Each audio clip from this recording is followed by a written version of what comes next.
Par une froide soirée, Elisa fut mise à la porte par sa propre famille, avec seulement 5 dollars en poche. On lui reprochait d'être un fardeau et on estimait qu'elle ne méritait aucune aide. Le cœur lourd et les yeux emplis de larmes, elle s'engagea dans la nuit inconnue, se sentant abandonnée et trahie au plus haut point. Pourtant, au creux de cette solitude, une lueur d'espoir tenace s'alluma en elle. « Je ne le laisserai pas me briser », murmura-t-elle, bien décidée à prouver qu'elle pouvait encore être surprise par la vie. Elle ignorait alors que son destin, déjà en marche, allait dépasser toutes les suppositions. Abandonnée sur le bitume glacé, Elisa erra dans des ruelles sombres et des trottoirs désertés. Dans sa tête, tourbillonnaient 1000 pensées. Comment sa propre famille avait-elle pu la rejeter de la sorte? Chaque pas résonnait du poids de la trahison et de l'humiliation. Elle se remémorait les instants heureux d'autrefois et se demandait où tout avait dérapé.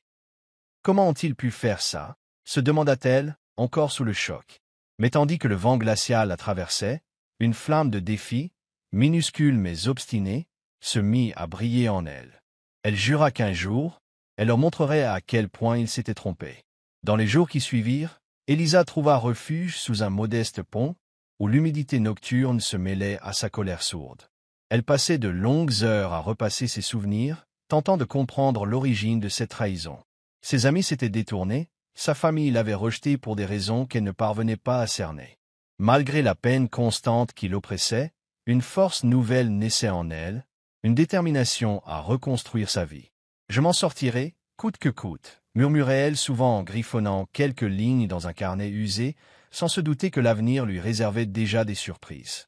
Les semaines suivantes furent un combat silencieux pour survivre dans la rue. Avec ses maigres ressources et un vieux sac à dos, elle se débrouilla pour trouver de petits boulots, découvrant que les leçons les plus rudes de la vie vous frappent souvent sans prévenir. Chaque échec attisait la flamme de sa résilience, et chaque refus renforçait sa volonté. Les nuits glacées et la faim incessante n'entamaient pas son rêve. Un rêve qui parlait de revanche et de rédemption. « Je vais leur montrer », se disait-elle tout bas, lorsque la fatigue la terrassait. Elle ignorait encore que le destin préparait déjà sa revanche incroyable. Un soir de pluie, à la recherche d'un abri dans un petit dîner bondé, Elisa fit la connaissance d'un inconnu bienveillant nommé Marc. Il remarqua l'obstination silencieuse dans son regard et lui offrit un repas chaud, prêt à l'écouter si elle en avait besoin. Leur conversation coula avec naturel, et Marc l'encouragea à croire en elle-même, même si le monde semblait hostile. « Tu as quelque chose de spécial, Elisa » dit-il avec douceur. Ce moment sincère de bonté humaine lui rappela que tout le monde n'était pas mauvais. C'est alors qu'elle comprit que parfois, de simples gestes de compassion peuvent panser les blessures les plus profondes et vous guider vers un futur plus lumineux et inattendu. Peu de temps après, Elisa tomba sur un vieux centre communautaire proposant des cours gratuits d'entrepreneuriat et de finances de base. Bien que sa confiance ait été mise à mal, elle s'y inscrivit, curieuse d'apprendre autre chose. Dans cette salle remplie de gens ordinaires, unis par leurs espoirs, elle découvrit un talent caché pour le commerce qui n'attendait qu'à s'épanouir.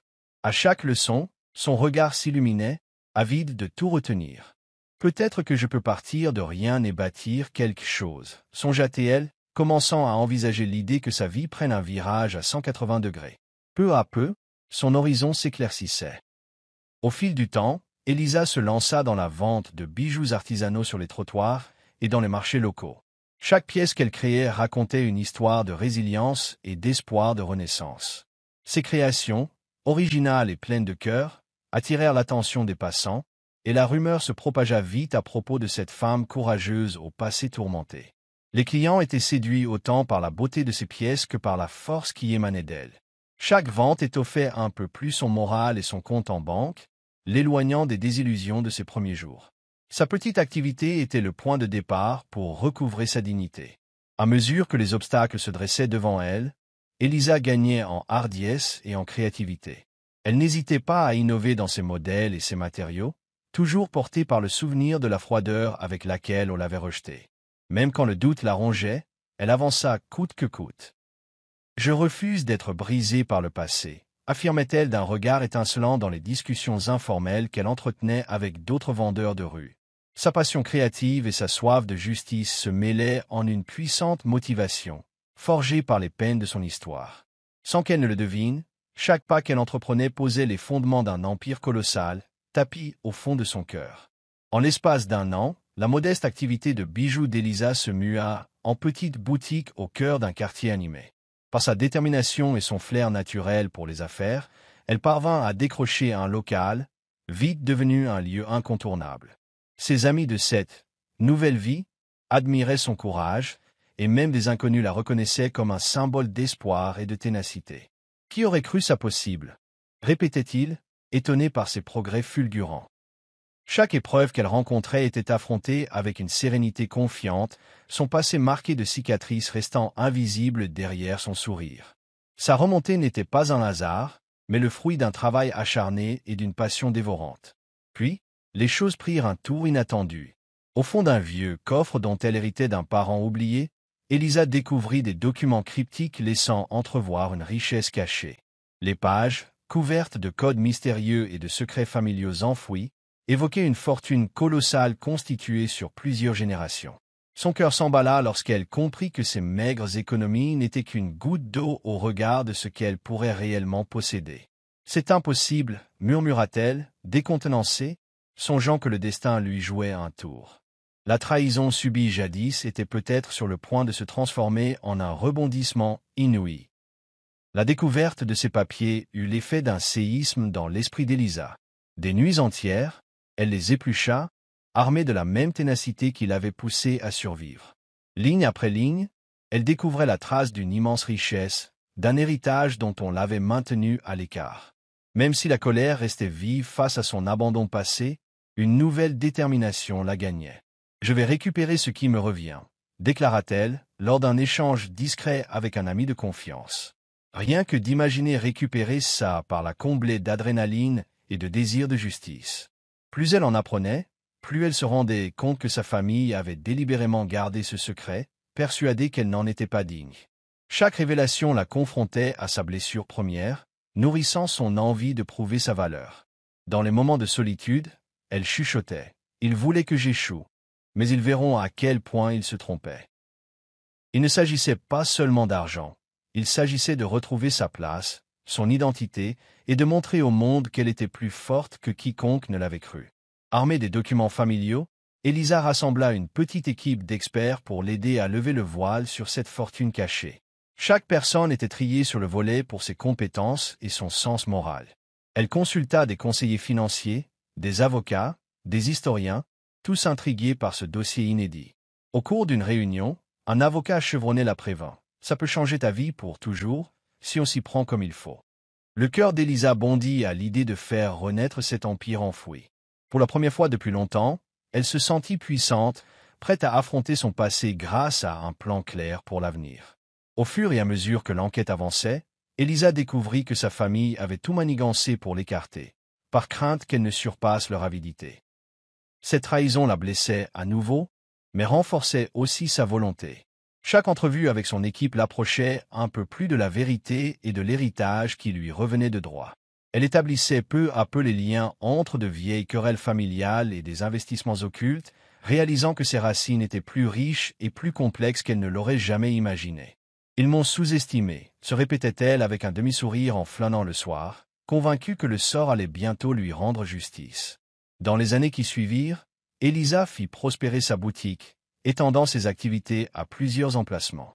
Ses idées novatrices et son sens de l'accueil fidélisèrent sa clientèle, la propulsant au rang de figure locale. Tout en gérant son emploi du temps chargé, elle ne délaissa pas le mystère de son héritage.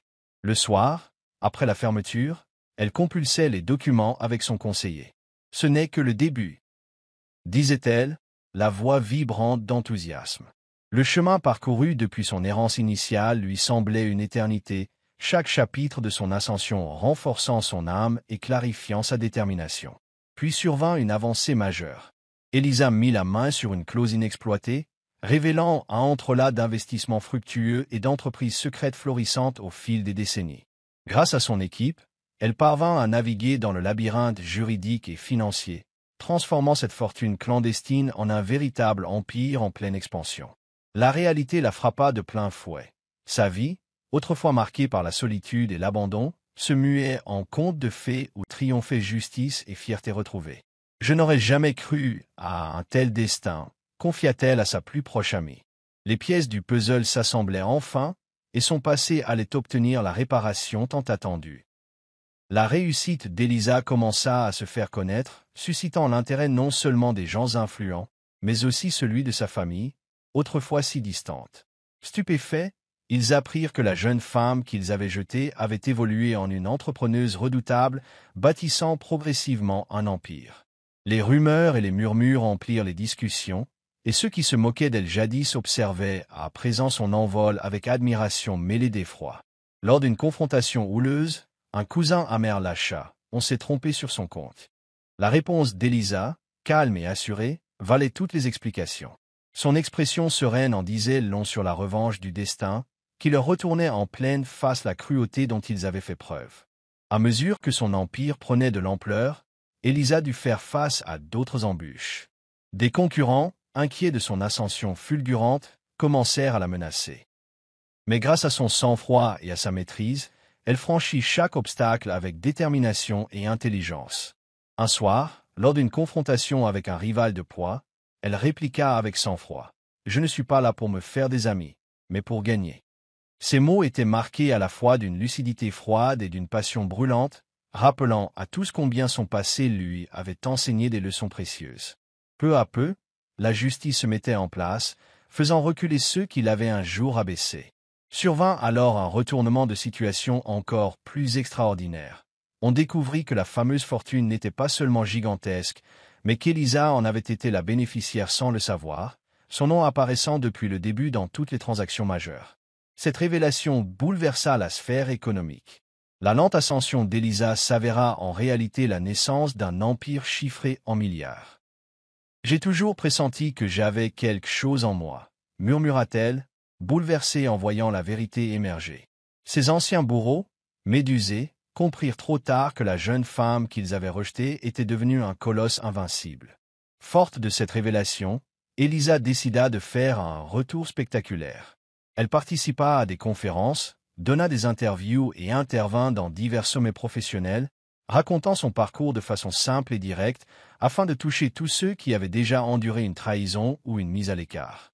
Un jour, je me suis retrouvée sans rien, et aujourd'hui, je tiens bon, déclara-t-elle lors d'une interview virale. La puissance émotive de son histoire suscita l'admiration et l'indignation de milliers de spectateurs. De leur côté, sa famille, tapie dans l'ombre, subissait la pression insoutenable de ses propres actes passés. La boucle du karma semblait se refermer, et le monde assistait avec stupeur aux étapes de ce récit sensationnel. Alors que son empire s'épanouissait, la famille d'Elisa ne put plus ignorer ses succès. Ils tentèrent de se rapprocher d'elle, la culpabilité se lisant dans leurs messages et appels.